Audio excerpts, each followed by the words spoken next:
Hello students, welcome to EPG Pathshala. I am Dr. Anjali Sharma from University of Delhi.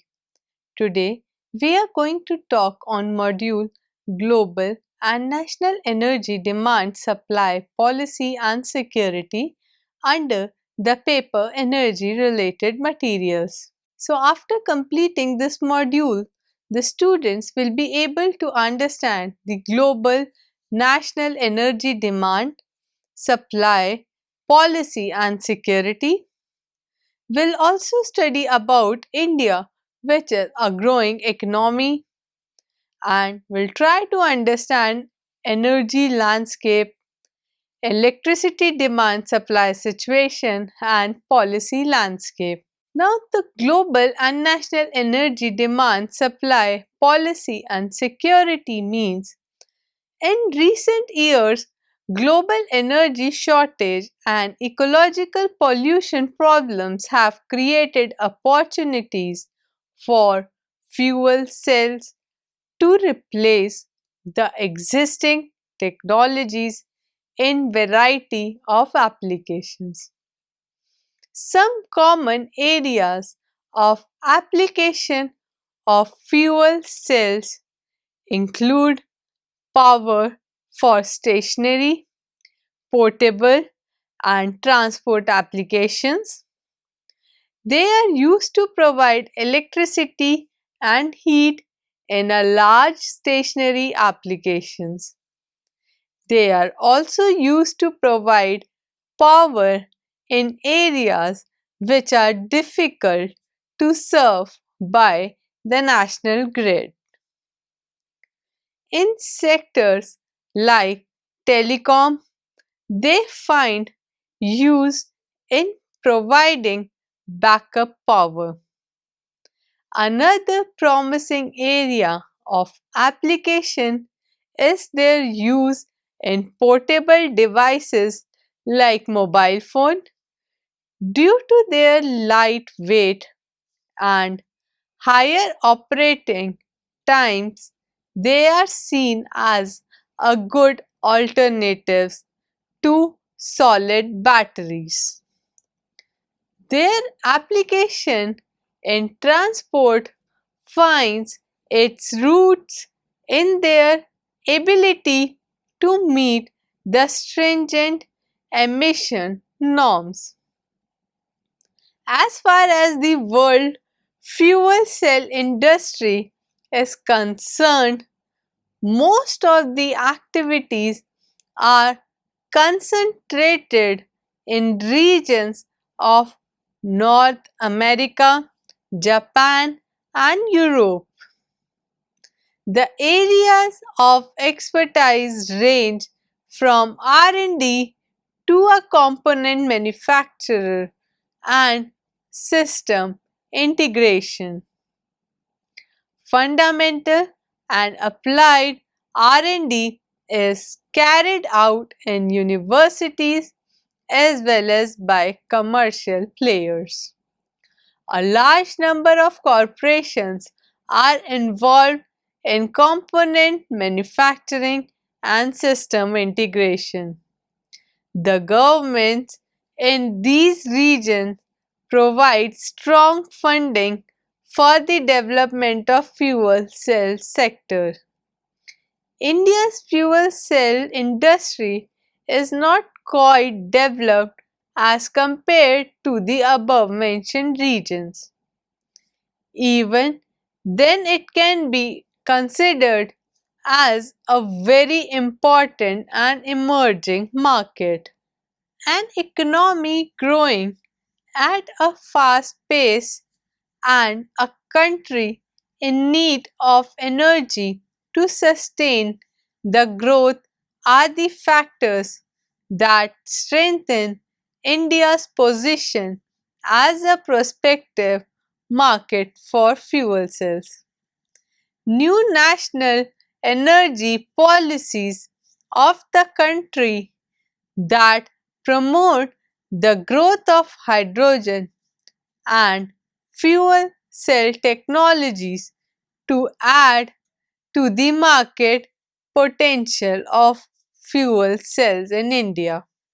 India, a growing economy. India is the second most populous country in the world and the fourth largest economy by purchasing power parity. India has seen dramatic economic growth over the past decade, with GDP growth rates going as high as 9% in the year 2007 to 2008. Although, due to the global economic slowdown, Indian economy has also slowed GDP growth rate of about 6.1% down from its high performance, but still it was one of the few economies where impact of this downturn was minimum. India's growth rate was among the highest in the world along with the China. This high growth rate essentially signifies upliftment of large number of population from poverty to India's growing middle class. This growing middle class is causing a consumer boom in Indian market which is contributing to India's growth. Agricultural sector still employs about 60% of population. A growing service industry is the largest contributor to India's GDP, followed by industrial and agricultural sector. Despite robust economic growth, India continues to face many major problems. One of the major challenges that India is facing to sustain its high levels of economic growth is lack of an effective infrastructure that can support its large population. A provision for reliable power supply and a network for energy supply to India's industrial and transportation sector are the two key issues that need to be addressed. Now students, let us see about the energy landscape.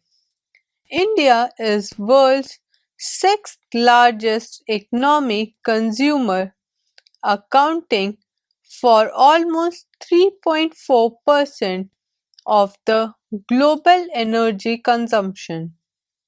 Due to continuous high growth rates seen over the past few years, the demand for energy has been constantly growing in the economy.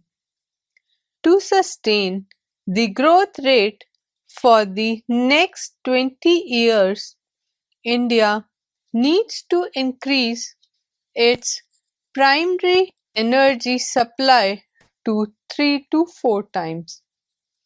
By 2030, the power generation capacity must increase to about 8 lakh megawatt from current levels to about 1 lakh 60,000 megawatt.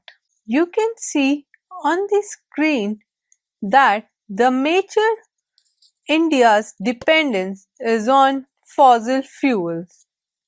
About 76% of the electricity produced in India is generated by thermal power plants, 21% by hydroelectric power plants, and almost 2 to 3% by nuclear power plants.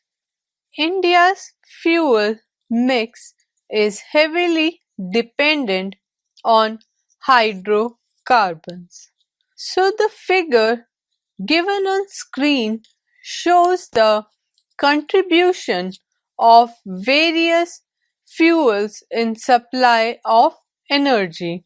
This heavily fossil fuel dependent fuel mix of India raises concern over energy security of India, particularly regarding imported oil. The main challenge facing India's energy sector is to increase and improve the delivery of energy services to various sections of the economy.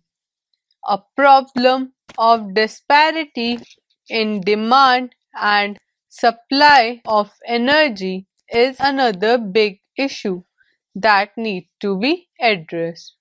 Electricity demand supply situation.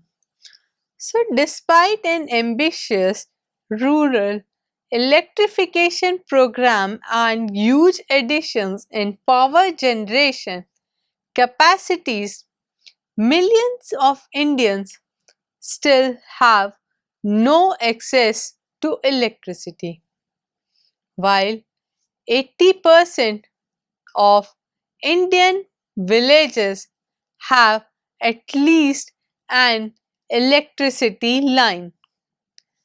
Just 44% of rural households have access to electricity. The gap between electricity supply and demand nationwide averages up to 16% at peak time. According to government figures, 25% according to energy estimates. And according to the Planning Commission of India, around 6,000 million people, more than that the entire population of the European Union, are not even on the national grid. In some states like poverty hit Jharkhand, 90% of rural households have no electricity and still use oil lamps for light. India's industry incurs a direct loss of nearly 9 billion USD due to shortage of power. The loss amounts to 1% of India's GDP. The highest loss is incurred by the power intensive sectors like manufacturing, which account for 35% of the total loss, small and medium enterprises, second highest at 16%, hospital and hotel, retail at 12%, real estate and infrastructure at 10%. Apart from high levels of disparity in demand supply situation, India has other challenges in its overall energy landscape. These include pollution and growing concern over energy security. Air pollution, in particular, is a concern in India's some big cities like New Delhi, Mumbai, Kolkata, Chennai, Bangalore, Hyderabad, and some other urban cities. Measures like restraining the use of gasoline and diesel vehicles had been taken to address the environmental degradation problems. New Delhi has converted its public transport system, including city buses and three-wheelers, to CNG. This CNG is derived from domestic natural gas, providing energy security. Similarly, cities in Kolkata and Chandigarh have also converted their large auto rickshaw fleets to run on LPG. Still, measures to build a more sustainable energy infrastructure should be taken, and this has been realized by Indian government. Now let us understand the policy landscape. India's policy regarding fuel cells and hydrogen development is largely governed by Ministry of New and Renewable Energy. The authority, being quite active, have set up a national hydrogen energy board and a roadmap in 2006. The board set up 5 expert groups on a hydrogen production, storage, power, transport and system integration. It provided an integrated blueprint for the long-term public and private efforts required for hydrogen energy development inside the country. This roadmap was one of the measures taken in a series to improve energy supply situation in India. The 2003 Electricity Act was responsible for developing an overall framework for renewable energy. The 2005 National Electricity Policy recognized renewable as a key option for areas where national grid is not feasible or cost effective.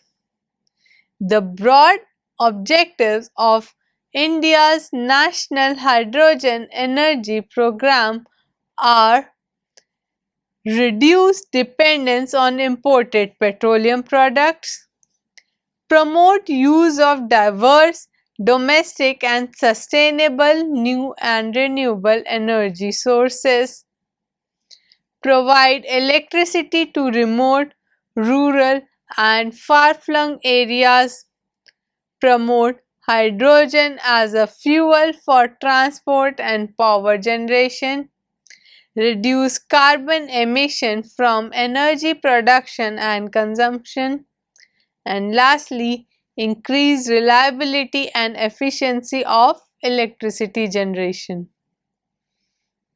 The National Hydrogen Energy Roadmap proposed two major initiatives in its Vision 2020. Prioritized Action Plan.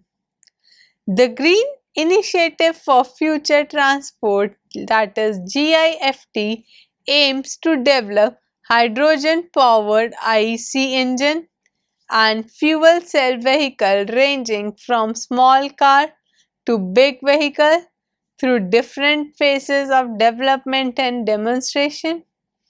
The Green Initiative for Power Generation, that is GIP, was to develop hydrogen power turbine and fuel cell based decentralized power generating systems. Figure given on the screen shows the waves of technological progress and world business cycle sourced by VDI Nachrichten in 1998. So initially there was an era of steam engine age where steam engines were used to be run on coal and iron. Then came railways, cement and photography, then electricity, telephone, auto engine, diesel engine and automobile.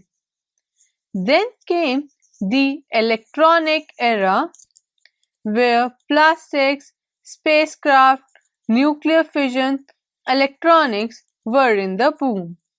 Now finally in 2000 the era of light came where energy efficiency, solar energy, hydrogen, ceramics, lasers, information, communication were focused. Now the figure shown on the screen displays the land transport source. So in 1770s, land transportation was carried out by horses which were dependent on hay, and the source for hay was agriculture, and again agriculture was dependent on sunlight. Then in 1840 the land transportation moved to steam locomotive which were dependent on wood, and the wood from forest was dependent on sunlight. Then in 1910 the land transportation of steam locomotive shifted to coal from wood, and those coal were dependent on coal mine and coal fields. Then in 1980 the land transportation shifted to internal combustion automobile which were based on gasoline, which were again based on oil refineries and crude oil. Then by 2050 the land transportation will completely be dependent on fuel cell vehicles which will be dependent on hydrogen and which can be easily generated from steam methane reforming using natural gas, either by coal treatment from coal or by electrolysis from either sunlight, hydro, biomass, wind or uranium. Now let us see trend in crude discoveries, consumption and price with time. So crude oil was discovered in 1960 with 60 GBBL per year. In 1980 it was 30 GBBL per year. In 2000 it came down to 10 GBBL per year, and by 2020 it would be 5 GBBL per year. So crude oil consumption in the year 1960 was 25 into 10 raised to power 19 joules per year. In 1980 it rises to 120 into 10 raised to power 19 joules per year. In 2000 it was 160 into 10 raised to power 19 joule per year, and by 2020 it will rise to 200 into 10 raised to power 19 joules per year. So the crude oil prices will also be varying according to the oil consumption. In 1960, the crude oil price was $20 per BBL, where BBL stands for barrels of oil equivalent. In 1980, it was $55 per BBL.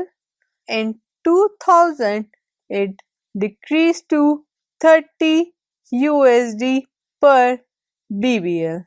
Now, the recent trends of decrease in crude oil quantity every year, we need to look out for alternatives such as natural gas, biomass, solar, water, or nuclear. And the most important is the hydrogen because it can be easily used for transportation, storage, and easy in dispensing and can be easily used in fuel cells. Now let us see the National Hydrogen Energy Roadmap Vision of 2020, which has been laid by Ministry of New and Renewable Energy in 2006. So first is Green Initiatives for Future Transport, which is GIFT. So hydrogen cost at delivery point at rupees 60 to 70 per kg. Hydrogen storage capacity to be 9 weight%. Development of safety regulations, legislations, codes and standards.